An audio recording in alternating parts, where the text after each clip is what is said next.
Hey guys, welcome to another Six Sages Gaming Deck Spotlight, and today I have another budget brew for you ready to go. This deck is certainly a Frankenstein when you look at it, but really what it is two different decks that have, it's a very clear plan A, which is going to be your standard units, Warrior of Light, and then the plan B is going to be your Charlie's Angels in the form of Riku, Pain, and Yuna. But what's also really great is by adding Yuna to this deck, you get an extra draw engine. So you see that we're playing stuff like Moogle, Fairy, you can dull Yuna to draw a card, I'll get more into that later. But it really helps you dig out those pieces for Warrior of Light. So really, a lot of the pieces in this deck kind of go together. They help you find your Warrior of Light, which really helps the beef of your deck. And then you'll see that we have tons of ways to protect it. But really, this is all about knights riding on some chocobos, riding into battle. And you'll see that with some of the cards, if you set up kind of the combo in a certain way, it's going to be very difficult for your opponent to win unless they have a Cloud of Darkness or a Shantoto, because you're either attacking with something every single turn that they can't deal with in terms of combat damage, or breaking it by other means, unless it's like an Odin, that they're going to have a very, very hard time surviving combat. So again, this deck is all about party attacking. I know a lot of people really been wanting to see this. I can't wait to do a duel series on it. But this is all about finding the combo pieces, get some party attacking in, and really make it hell for your opponent to have to be able to block those forwards. So first we're going to talk about the forwards, then talk about the summons, and then wrap it up with the backups. So let's get right into it. So up first we have Yuna. She's a 2-drop 5,000, which is okay stats by itself, to be perfectly honest. But what we're really playing her for is whenever you play a summon, you get to dull her and draw a card. So if you combo this with, let's say, Moogle, you effectively get for, let's say you've already played this, you tap 1 for Moogle, 1 backup for 1 crystal point, draw 2 cards, you add it to the stack, say, okay, I'm casting Moogle, I'm going to tap Yuna, draw another card, then you're going to draw 2 more cards and only have to discard 1. So it's a great way, and an extremely, extremely powerful way to help you dig for the combo pieces that this deck really needs to operate. And then when we come to consider that, what Yuna can do for the deck, it almost seems like the other two are just going to be an auto-include. So to finish off what's affectionately known as the Charlie's Angels package, we have 2 of the 3-drop pain from the starter. If you control Yuna, get to draw a card. So again, drawing cards is good, drawing cards is great. I mean, like half of our deck draws cards because you have to find the certain pieces. And when she enters the field, if you have Riku, you get to recover or activate 3 of your backups. So you get to play her for free if you have 3 backups. So what's also great about this deck is if you see we have also Aerith in this deck, that we get to generate a lot of free resources or a lot of free card advantage. And that's really what makes this deck insane for a budget deck. Now again, remember, this is all commons, rares, a few starter cards, and a few hero cards. And we'll talk about the hero cards as we pick them off. And this is what really makes the deck shine, is Riku. You know, Yuna's good for what she does. Pain is just great as a tempo value card. And then you have Riku. Basically, this card, once you have the engine online, and you'll see that we're playing Minmu as well, you'll have a 10k blocker that can't be touched and will absolutely block everything your opponent is trying to play, save things like, you know, Zidane or Yuffie, which then you have the other ones which can easily block those if needed. So Riku just really lets you set up this amazing, amazing wall that your opponent has a very hard time getting through, and then all at the same time, you're attacking with these party attack units, which are just absolutely absurd. So now we're going to talk about the what I call Plan A of the deck, if you really want to get into it.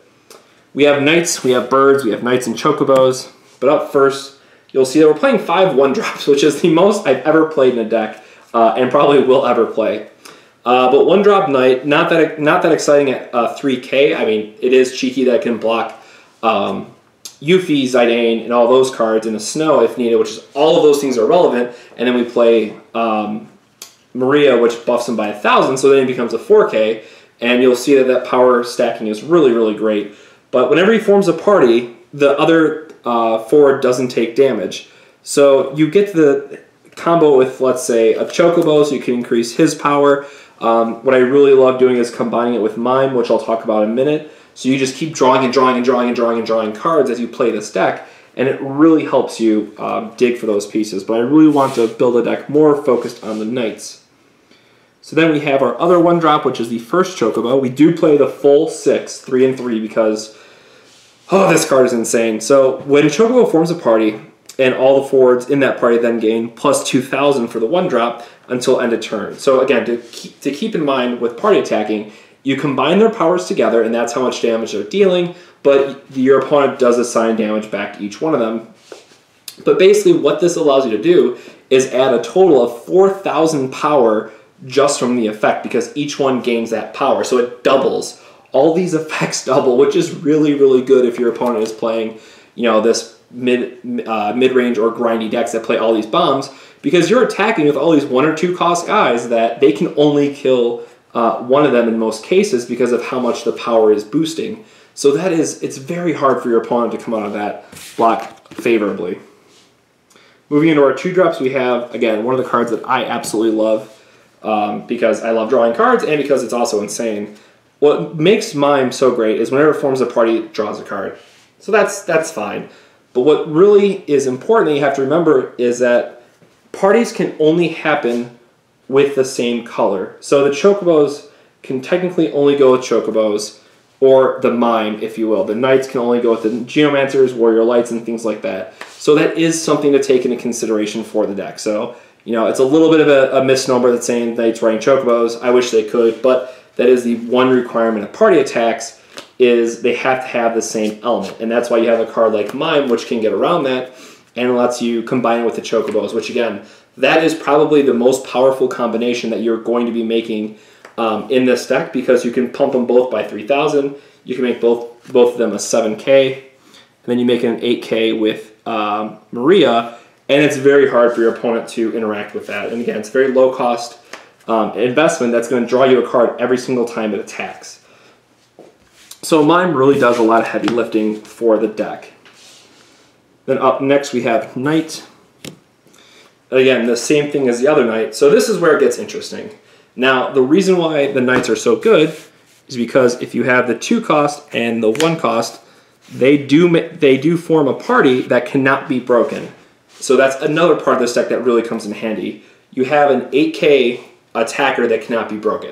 And you say, okay, an 8K is pretty good, but then we play Maria, and then each of them individually get 1,000 power, which then combines to be a 10K attacker that cannot be broken. Well, excuse me, cannot receive any damage. If they play like an Odin, it's still going to break it, but it's very, very difficult for your opponent to not take damage off this. So combining these 2 cards together can absolutely create a powerhouse.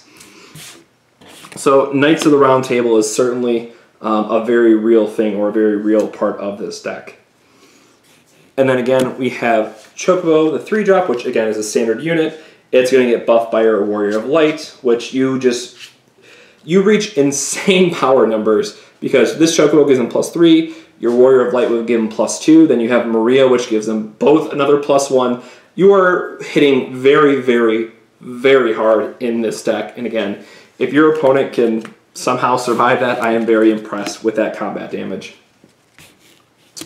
Our last 3-drop is a Geomancer. Again, not that exciting, but it's mostly just for the card draw. And again, it's a standard unit.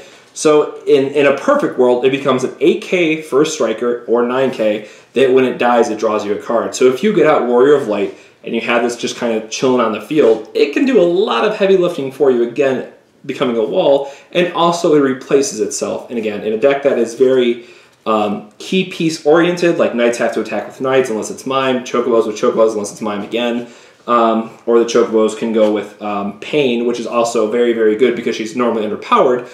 There's a lot of very interesting things that you can do that helps beef up certain characters in this deck. So it's very interesting to see how the different elements align. Even given the party attack restriction, can have some very interesting and very strong combinations in this deck.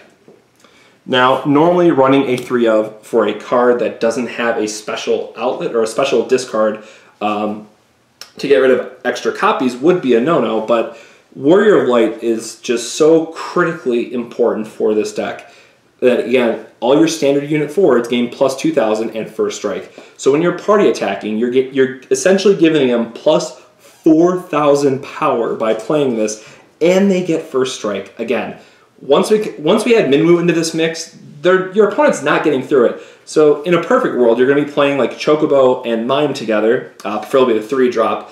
you're already buffing them by 6k across the board, and then you're drawing a card every single turn. And that's, if you're familiar with this game, getting to draw extra cards is very, very good. Getting to flood the field very quickly is great. Now again, if I will say, for the second or third time now in this video, if your opponent is playing Shantoto, or if they're playing Cloud of Darkness, cards like that, it is going to be a very, very bad time for you, and it's going to be a huge blowout. You have to play around that, and you have to keep in mind how many cards you're going through your deck and what you have on the field. That is something to be aware of. But outside of that, if you're playing a fair, otherwise quote-unquote fair matchup, you are going to be coming out ahead when you get to keep Warrior of Light on the field. Then we're going to go into our summons, which all these should be absolutely no surprise since we're playing water. 3 Moogle, again, absurd with Yuna. That effectively this reads, again, with her on the field, draw 3 cards, discard 1. You are going to find your combo piece very, very quickly when you see this. And again, it's an EX burst, so that can be even better. Then we have Fairy at the 2 cost. Again, absolutely amazing for lets you recover a guy after they have attacked. It lets you draw a card. It can definitely lead to some swings in your favor where your opponent's not expecting the block. And then lastly, Leviathan. Our deck is a little bit slower to pick up the key pieces that we need. So that is something to keep in mind in terms of we need to solve the game sometimes. Or if you'll see that Golbez is being a very real card lately, Leviathan can help break up that card and make it where it's not as big as an issue. Then lastly, we're going to talk about our backups. 1 of 2-drop Aerith. This is strictly for discarding to Planet Protector. Literally nothing else. I'll get into that in a moment. 2 Archer, because we needed a early wind 2-drop, and I always like playing 6 2-cost backups. It's very, very important for being able to fix your curve and to be able to make sure you're playing optimally. And I really honestly thought of putting Evoker in this list because it is a 15 backup and it's very close and very tight on resources. But then I figured because we're drawing so many extra cards, we should be able to just discard whatever cards we don't need in those matchups. 1 of Geomancer. I really wanted to put 2-2 split on this in Scholar, and I'll talk about that Scholar in a minute. But Geomancer is just great because it allows you to look at the top deck and you either get to place on the bottom of your deck or not. You can just keep it there. So 2 things. 1, again, it helps you dig for the combo. It helps you look through your deck quicker. Helps through the thinning. And also, if you have like a Moogle on top or a Fairy or a Leviathan, you can just say, okay, I'm going to keep that on top when my opponent is trying to attack. Or it helps you dig away a card that's not an EX burst in hopes that the next one is. So a very interesting card. I wish I could fit another one in, but Scholar just, I strongly feel it just has to be a 3 of in this deck. Again, I can't stress enough how important things like Warrior of Light is, to where if my opponent tries to play like an Odin to kill it or something, I have to be able to bounce back to my hand. This deck is all about protecting your very key pieces, and even at worst, you can do things like bouncing a Pain back to your hand to play again, to untap some stuff, and draw a card, which again might not be the best situation, but maybe you just really need to dig for that extra card, or you really need to find something else. So Scholar does a lot in this deck in terms of A, protecting your combo or protecting your pieces, but B, just giving you more play options and giving you some outs to some things that your opponent might be doing. Never hurts to return a forward to your hand in a very timely manner. Speaking of ways that we have to protect this combo or protect this deck, 3 of Aerith, absolutely no questions asked. Planet Protector is just amazing. Now again, you don't get to attack again if something attacked and you activate it, but it does allow you to effectively cancel one of your opponent's summons or effects that you don't have to worry about one of your guys dying to an ability like an Odin, or losing it by bouncing it back to the field with, let's say, Leviathan. So Aerith is absolutely in here just to protect the combo. And again, that can be either the Warrior of Light or it can be the Charlie's Angels combo. And now we're going to talk about the hero cards, which are the 2 that we picked. So we have 4 hero cards in this deck. So Minwu is a little bit more on the expensive side. That's why I only included 4 heroes in this list. But he is, again, just so important for this deck because, again, the Riku wall really allows you to just set up a complete barrier to what your opponents might be trying to do. and it can be very difficult for them to get past this interaction. If you watch some of our other videos, or I encourage you to go back and check out our Final Fantasy X versus whatever deck we played against, you'll see that Riku was able to just hold off the field while Minmu was in play. It's just like block, block, block, block, block. It's a 10K. It is bigger than everything you're playing. Or then again, if you really get to live the dream, and my favorite part is you can make it an 11K, and your opponent trying to stare down an 11K is just hilarious when they can't get past it. So Minmu does a lot in helping you delay the game a little bit when you need to, and letting you find your key pieces while stalling a little bit. And then at the same time, I've been talking about this card this entire video. We play 2 Maria, because again, when you have 2 forwards that are getting a party attack, Maria will buff both of them, which then adds a total of 2K to their power. Now again, they still only gain 1,000 defense, quote unquote, because your opponent deals the damage individually to them, but it is still very, very important for what it allows. So again, this plus Warrior of Light will be plus 3,000 to all your standard unit forwards, which, you know, they might seem not that impressive at first, but when you give them plus 3,000 and then you have things like Chocobo to give them plus 2,000 or 3,000 more on top of that, yeah, it's really hard for someone to survive past that. And again, there's no limits on the number of forwards that you can have. So there might be a situation where you have your Charlie's Angels, which you just, you know, you set up really early, it's on the board, and then you just have party attack after party attack after party attack that is forming up on your side of the field. Again, the last time I'll say it, please watch out for things like Shantoto and Cloud of Darkness. It absolutely hoses this deck. Cannot stress that enough. And then lastly, which is a really interesting flavor piece here, is Devout. When it comes into the field, choose a forward of cost 2 or less from your break zone and put it onto the field.